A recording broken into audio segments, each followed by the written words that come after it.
communication, culture, and work. There are so many quotations. I like quotations actually. It is not our differences that divide us. This is relevant to chapter 2. It's about cultural differences.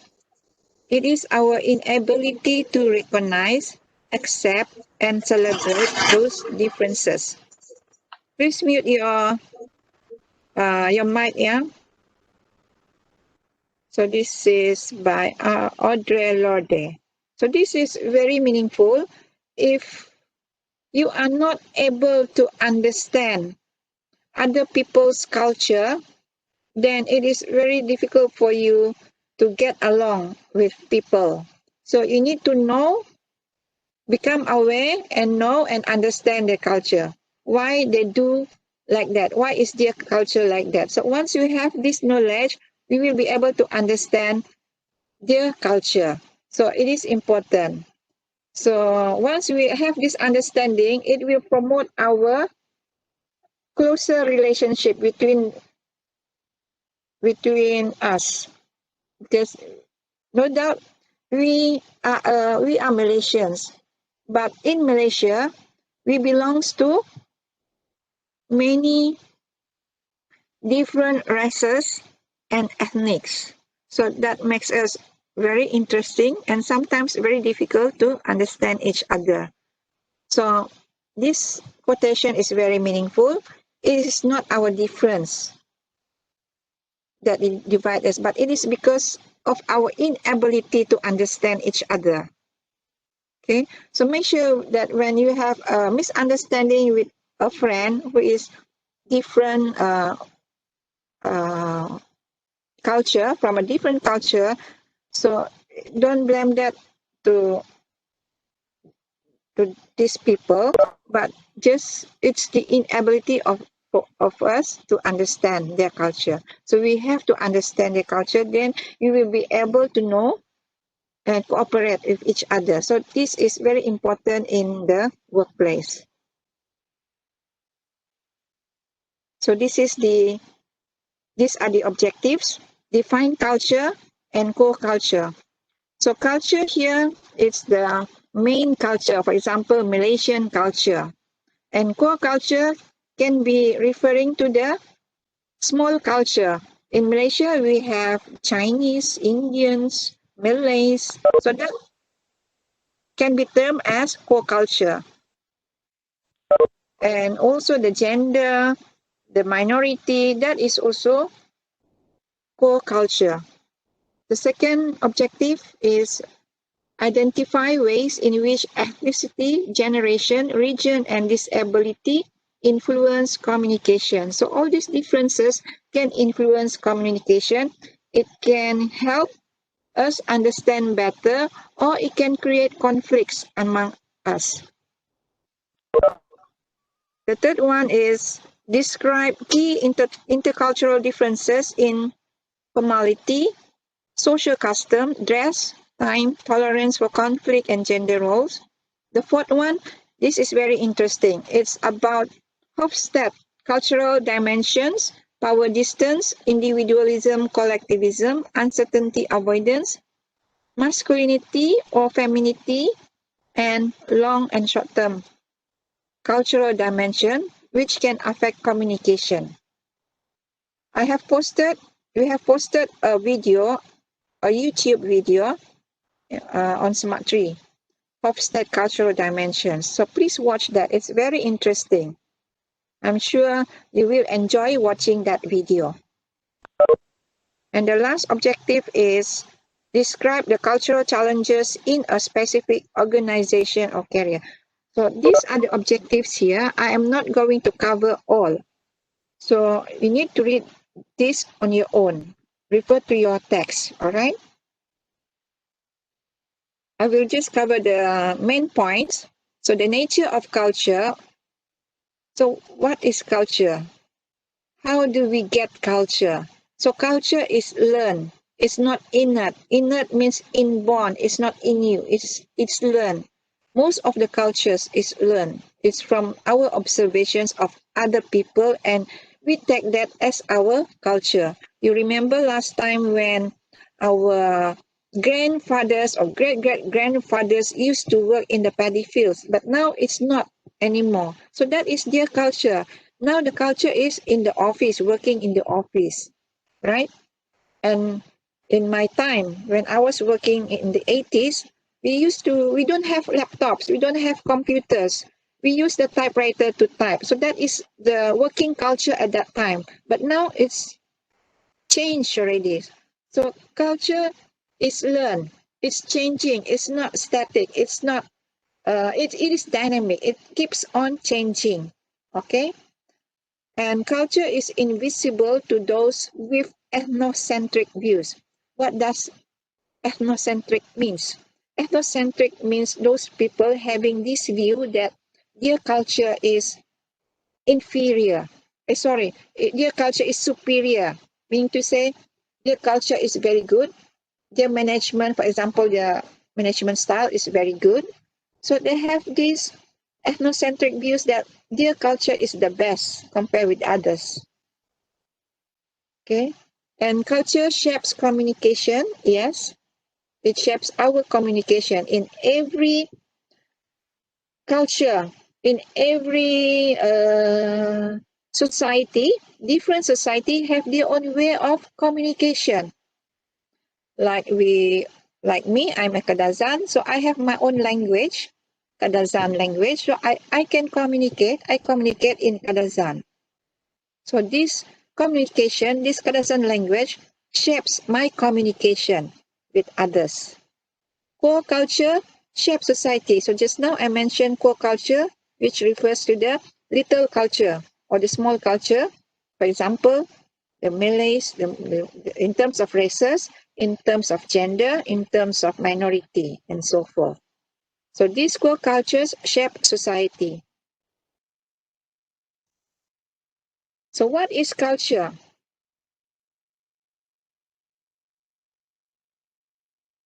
It can be anything.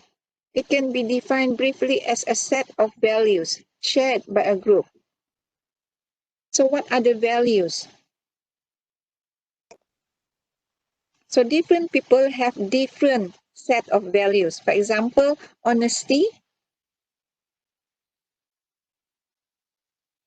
Some people may have a different view of honesty. How about same gender marriage? Some countries, they have legalized same gender marriage. But in some countries, their values in terms of this is different. They are against same gender marriage. So these are the values. Different people have different values, different beliefs, different values, different norms. Okay, so these are culture. And culture is learned through instruction and observation, and it's also inherited from our forefathers, our great-grandfathers, our generation lah. All right. Okay, I forgot. You see this quotation here? The beauty of the world lies in the diversity of its people. Right? The people are beautiful by themselves. They have different colors. They have the white, they have the black, they have the yellow. So it's colorful and it's diversity. Okay, that's the beauty in terms of diversity. That makes it more beautiful because different people have different way of thinking. They have different sets of values, beliefs, and norms. And that it makes it very interesting to know and beautiful to see. Communication in a diverse society. So just now we have mentioned race, social class, generational differences.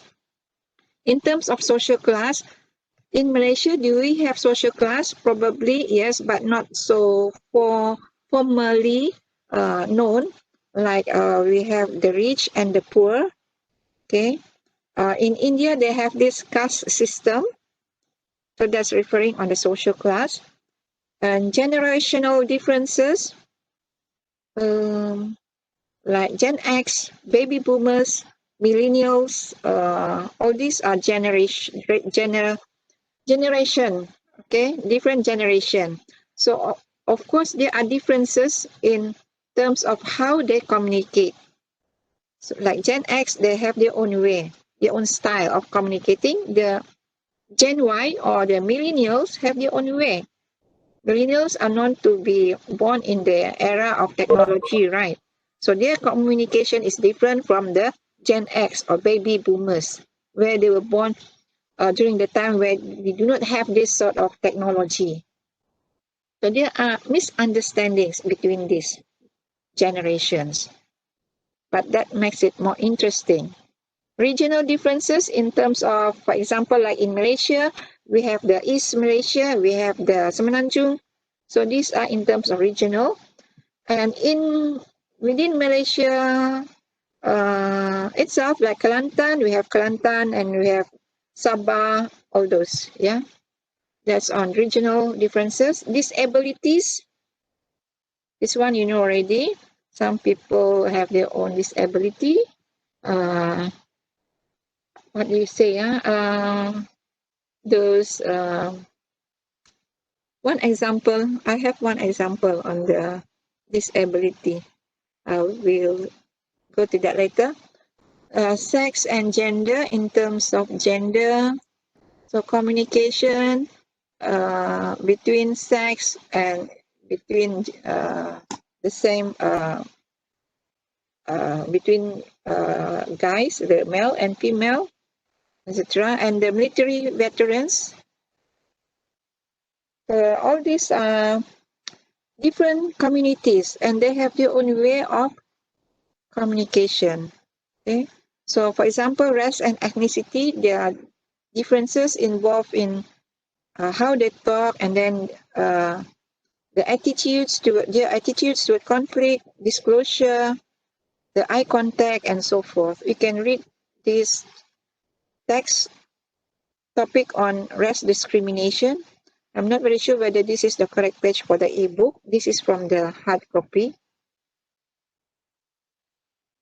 So this is on social class. We have the working class, middle class, and upper class. So working class, they are very obedient. So they have this set of values. They are obedient, they follow rules, and they are scared of the authority. Middle class, upper class, they can make convincing, they are very convincing in terms of arguing with people. They think critically and so forth. So generational differences like the baby boomers, generation X, millennials, and Gen Z. Okay, the regional differences in terms of, okay, like in Kelantan, they have a different accent compared to Sabah, right? So you can see how we communicate in terms of the cultural differences. Disability. So you see this guy, you know him, right? Nick. He's very famous. He's a motivational speaker. So even though he has these disadvantages, but he was able to be a successful person. So when interacting with people with disabilities, we have to be cordial, respect, be accommodating, patient, and relaxed. So focus on your dream. So this is what Nick says. Focus on your dream. Do everything in your power. You have the power to change your life circumstances. So this is referring to him. He has the power to change, even though he is like that. So sex and gender, female and male communication styles tend to differ. Perceptions of differences have led to discrimination and also sexual equality in the workplace. So most organizations the management composition, not only in organization, even in the government. The representation of women in the government is very low. Just imagine. So this is the sex and gender issue in the workplace. Okay. And then military veterans are those, military means those soldiers. They are veterans, they are retired from being a soldier. So we need to acknowledge them as well. So they are a minority. This is in US. So cultural differences in international business. How do we greet each other? So you see the first picture. So we greet by placing our hand at our heart. This is how we greet. So custom and behavior, in terms of custom, behavior, formality, custom, in terms of greetings, gift giving and socializing, the dress, and the outlook on time. How do we look at time? Is it forever flowing, or we have to adhere to the time? For example, like a report, we have a due date for the report. So we have to adhere to the time. So there are some people who view time as not so important, but there are other people, other cultures who view time as time is precious. You cannot get back the time. So it depends whether you are a monochronic or polychronic type of person. And the tolerance for conflict and gender roles. So here I mentioned just now the time, like Malaysia, you will see this in the Hofstede cultural dimension, how they view time. So for Malaysians, are we mono or poly?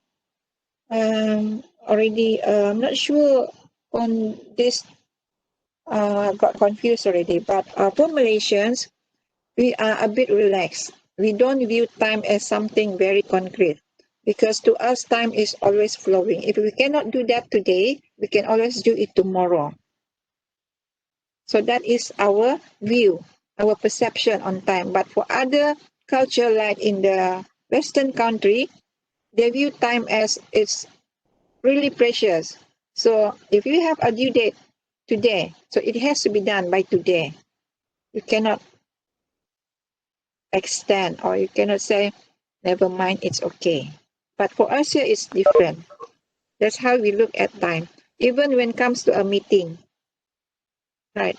So if the meeting start at 10 o'clock, so Malaysians time, how do we, what time do we come for the meeting? So normally it's not at 10, but for others, they come before 10, right? So that's how we look at time. So this is based on the cultural differences of people of certain community. Okay, this is Hofstede, based on Hofstede cultural dimensions. So I don't want to go through one by one. You can watch the video on this. All right. But I will expand a little bit on the high context and the low context. So what do we mean by high context and low context?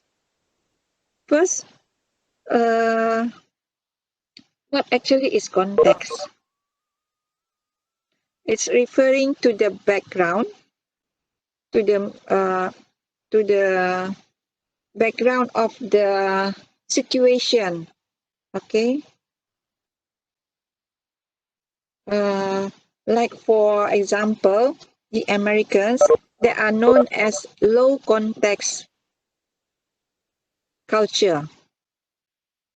Okay, so it means those people practicing low context culture, they emphasize more on verbal communication.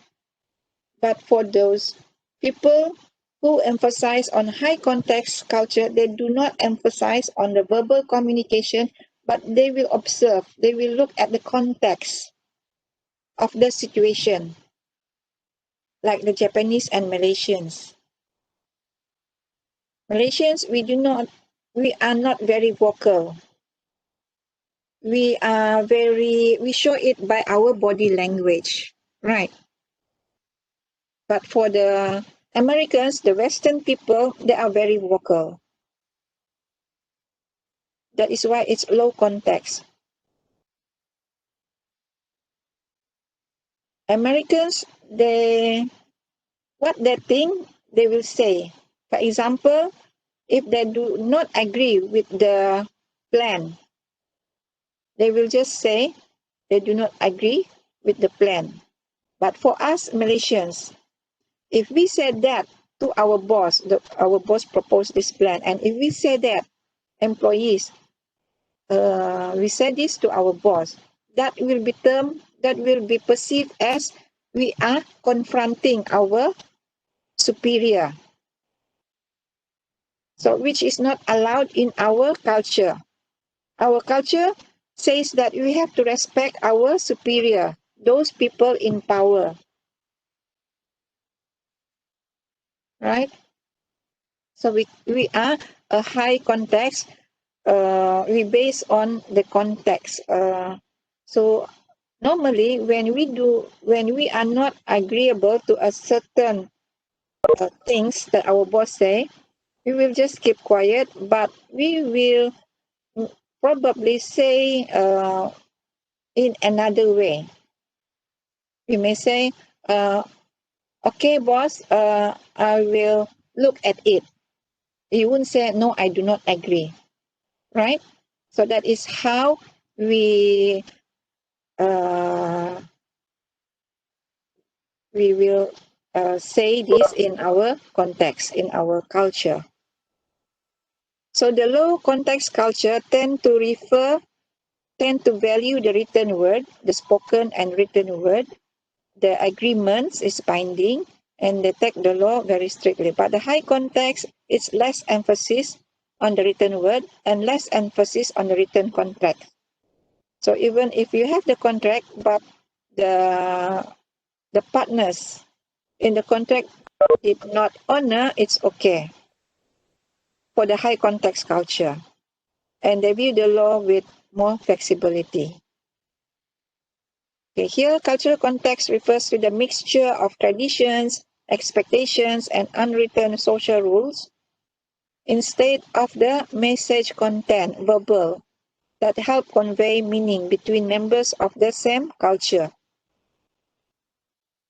You look at this, the middle part here, the diagram here, we have the message content. On top here is more and here is less. And the circumstances or the situation or the context, up here is less, the bottom here is more. So for the circumstances, more, and for the message content is less. That is the high context culture. But if the message content is more, meaning to say it's explicitly said, and less on the circumstances, so this belongs to the low context culture. Okay, so that's on high context and low context culture. Diversity and ethical issues, you can read this on your own. Negotiating and compromising, collaboration and problem solving. So this is communicating across diversity. So the picture here is between American and Japanese. So this is how they greet each other. So there is a differences in terms of greetings. So this is the Japanese way of greeting each other.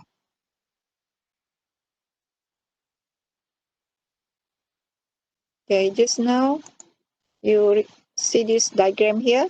These are the stages of intercultural sensitivity. The first stage is in denial. The second stage is defense.